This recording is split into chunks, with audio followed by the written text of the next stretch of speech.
Hi everyone, welcome back.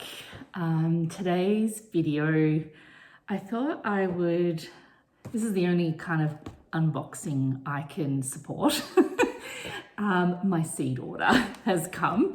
It actually came, I picked it up possibly at the start of this week, it might have been. It's now Friday, but I haven't opened it because I've been very tempted. But I haven't opened it because I thought I would wait and do a video and open it up with all of you. So there are two different places that I ordered seeds from this year. Diggers Club, which is where I often order a lot of my seeds from, and that's in this big box. It's quite big and heavy because it has potato seeds. And we really need to get onto getting our garden bed ready for the potatoes. And then the other one that I've ordered some seeds from is from The Lost Seed. Both of these can be found online. The Lost Seed is based in Tasmania. Diggers Club is based in Victoria, which is kind of a similar climate to what we are and what we have here. So not that I don't know that it matters that much, but I kind of feel like the more local you can get your seed and the more it's going to be grown in similar conditions to what you've grown it in. I guess that's my theory. And it's also why I am trying to save my own seed, because saving my own seed means that I'm getting seed from the plants that I've grown right here in my garden. And I pick the ones that I know are going to grow the best. All right, so let's open up. I didn't have to order too much. It looks like a lot, but like I said, there are potato seeds in there, so they take up a lot of room. I didn't have to order too much because I had quite a bit still in my seed collection. But I've ordered a few new things, and I thought I would show you all the new things that I'm going to attempt to, I don't know how to open this. Oh, okay. I was not concentrating. I need to do it from here. Yeah, so I'm going to attempt to grow some new things. And I got a few seed mixes, and that's from The Lost Seed here. So I'm going to show you those. I'll just move this out of the way for now. Oh, I like the way they package it. It looks so... I do get a bit excited about unpacking mail. You don't get it that often. Okay. So this is the first time I've ordered from The Lost Seed, but I had heard about it.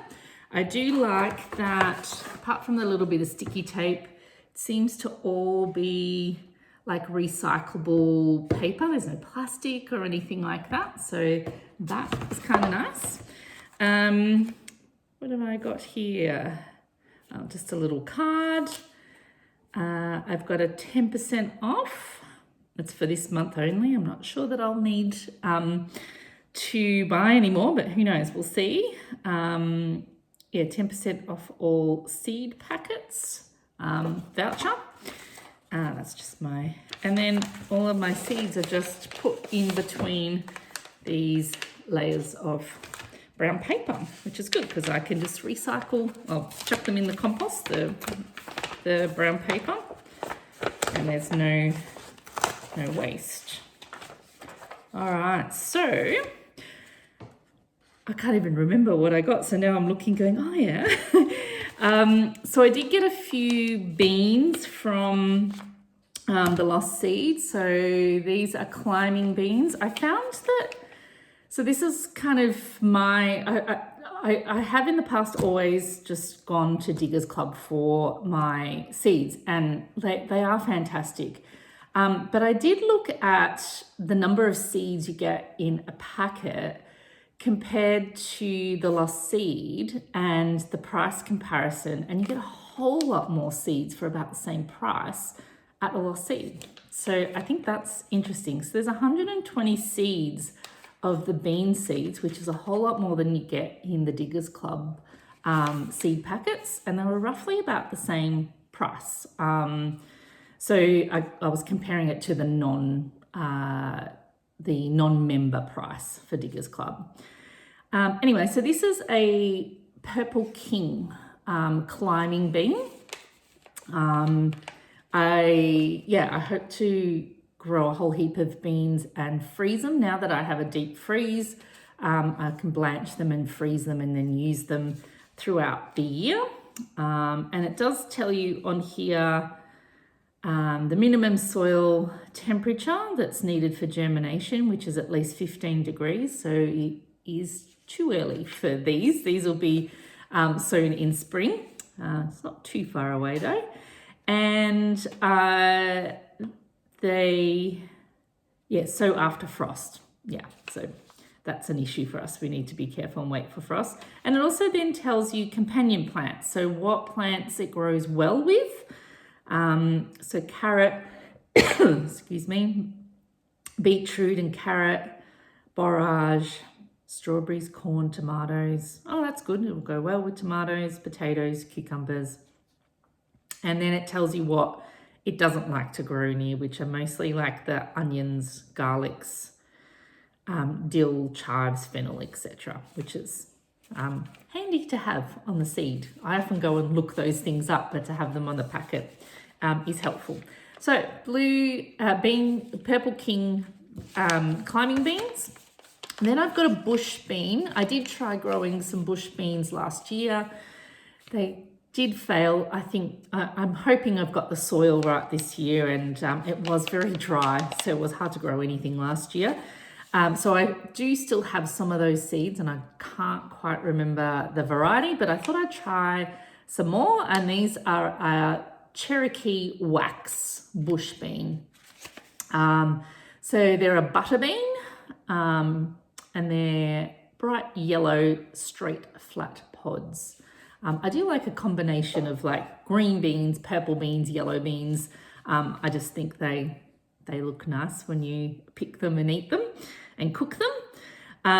So they're a bush bean. Don't need to have like anything for it to climb up. Then I got a couple of tomatoes. Again, I felt that you get a lot more seeds in a packet. In the Lost Seed company seed packets. So this is the San Marzano tomato.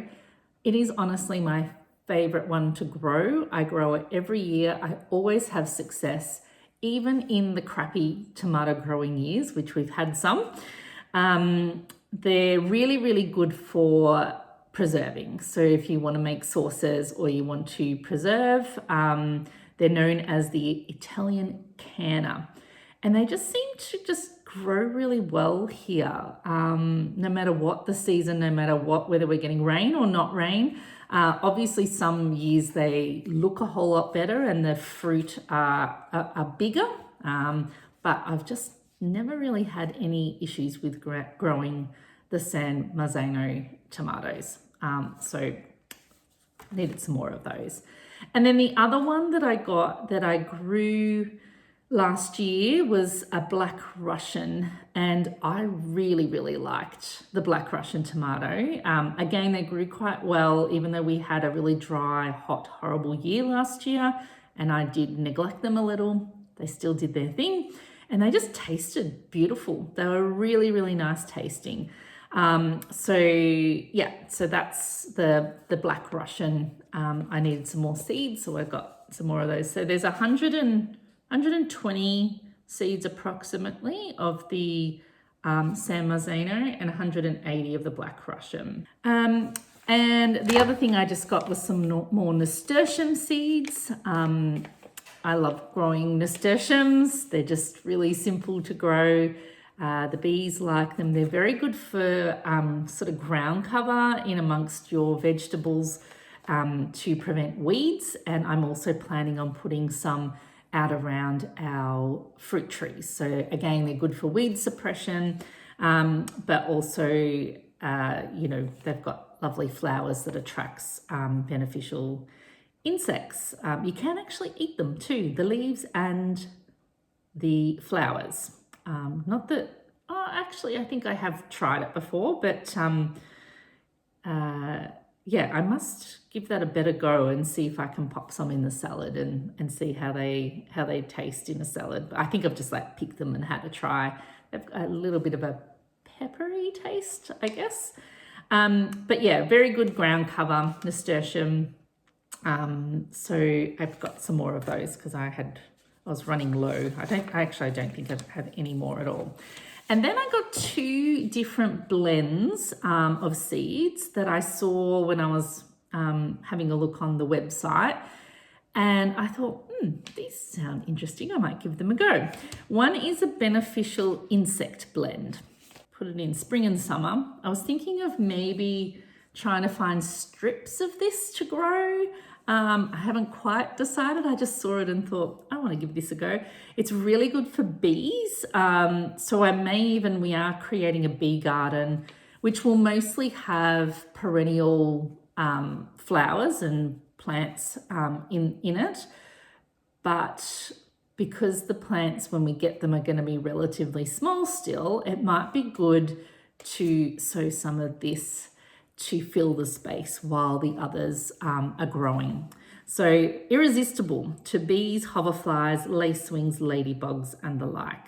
And so it has fennel, dill, alyssum, borage, echinacea, oregano, basil, red clover, bergamot, coriander, buckwheat, alfalfa, cosmos, caraway, marigold, radish, sweet William, sunflower, parsnip, and carrot. That is a lot. So yeah, I'm going to give that a go. I think now that I've been talking about it, that I'm probably going to fill that bee garden with this year. And that'll fill the space while we've only got sort of small plants in there. The other one is a chicken grazing mix. Now, I've been kind of thinking about how can I feed my chickens better. At the moment, I get a layer pellet and some mixed seeds and grains from the local farm supplies place. But I've been thinking about how can I sort of supplement their diet with some other nutritious things so that I'm not relying as much on the bought feed. So this is a mix of hardy greens that are good for chickens.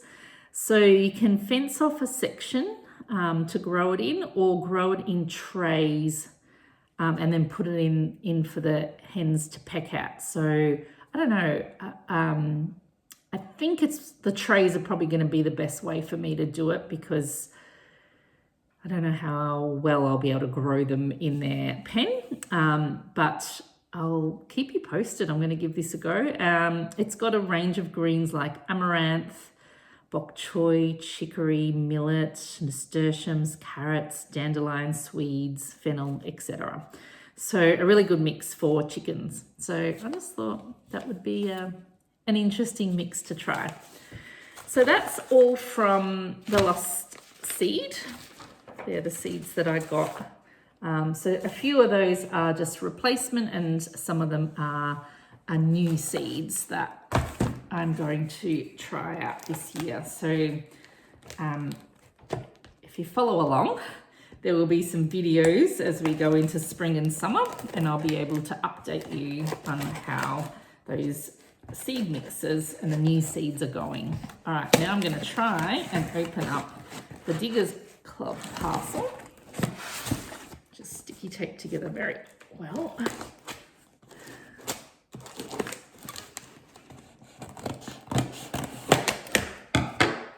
Alrighty.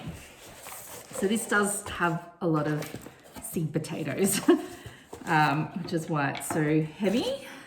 So I think I got three different varieties of potatoes. These are, I don't know how to pronounce it. I just moved the camera. I'm not sure how to pronounce it. Binchi, B-I-N-T-J-I-E, Binchi. Tomatoes, potatoes.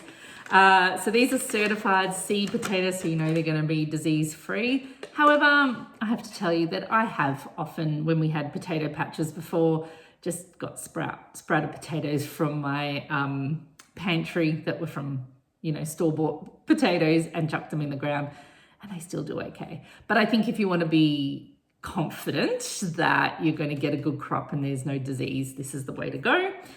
So this is an all-purpose Dutch heirloom. So it's a very old one from back 1910. Has a waxy, creamy yellow flesh, and you can use it for mash, roasting, and chips. I do like an all-purpose tomato. Why do I keep saying tomato? Potato. Because yeah, it's just, they're just so versatile, and we do have a range of different ways of using potatoes when we eat our meals. It does say it's the variety for commercial chips in much of Europe, so it must be a good chip potato. And we do like our chips. So that's that one. And then I got Carlingford. So Carlingford are best for, they're a waxy flesh potato, best for boiling and salads, which will be really nice. We do eat a lot of potato salad come the warmer weather. So yeah, and they'll be good to then, you know, using casseroles and things like that later on. So that stores for 2 to 3 months. Doesn't actually say anything about storing for the other ones.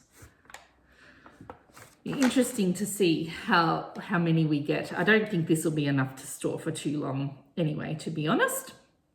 And so I forgot to say that the Vinci potatoes are indeterminate. So what that means is that it will continue to grow and produce potatoes along the stem as it grows. So you need to keep hilling up the soil and the straw because it will just keep producing potatoes along the way. The Carlingford are a determinate, so it means that they'll produce a particular amount of potatoes per seed potato. So they won't sort of, they'll just sort of grow a certain amount, and that is it. They won't continue to grow as the plant gets bigger.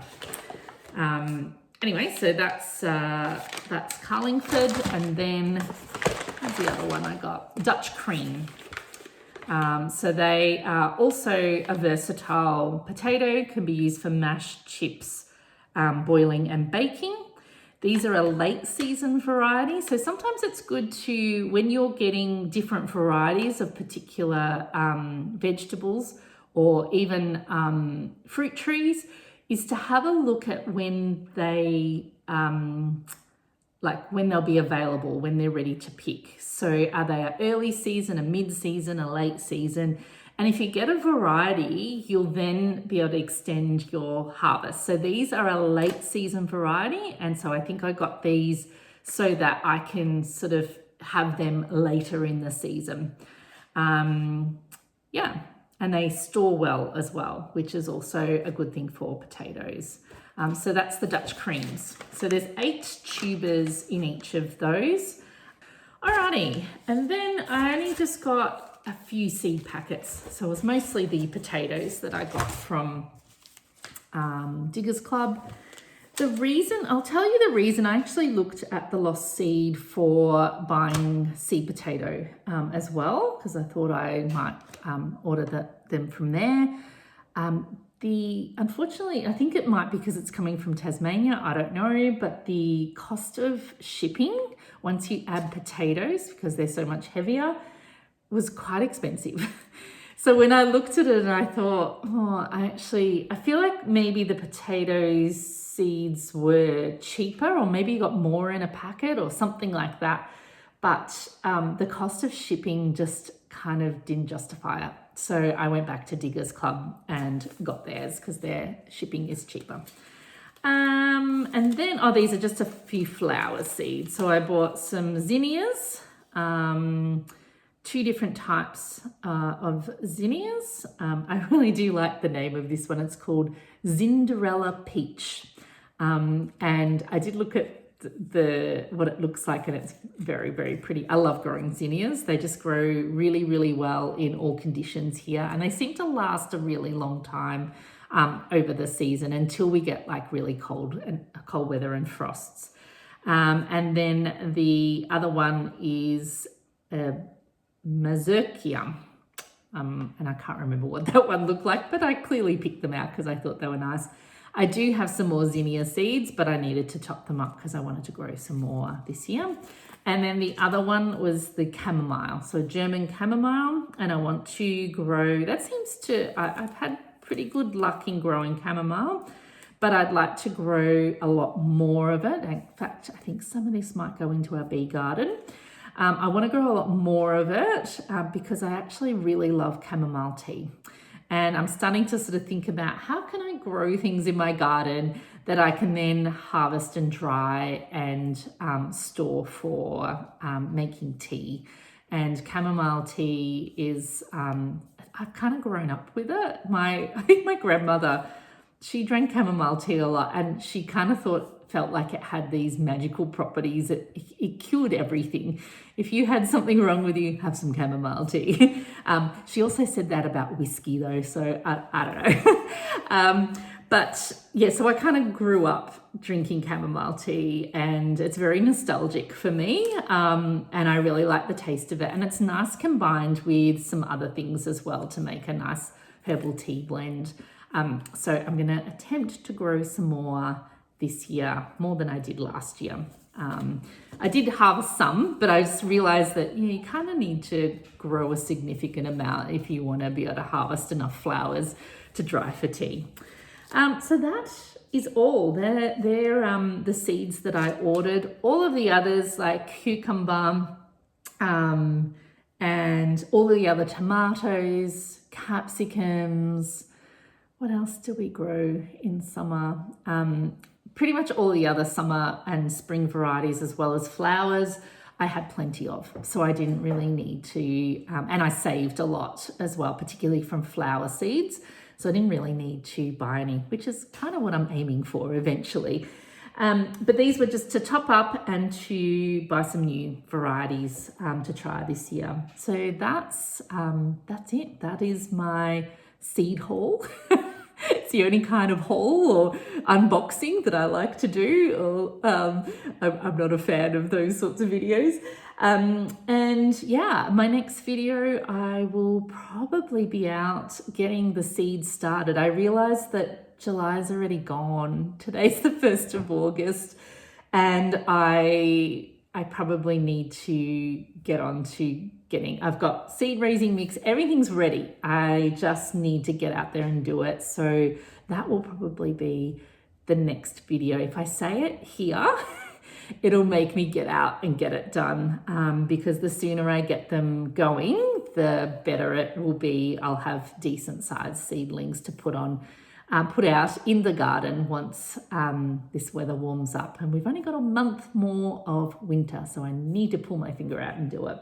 So that will be the next video. I hope you enjoyed that, and I hope, let me know what you're planning. Is there anything new that you're going to grow this year?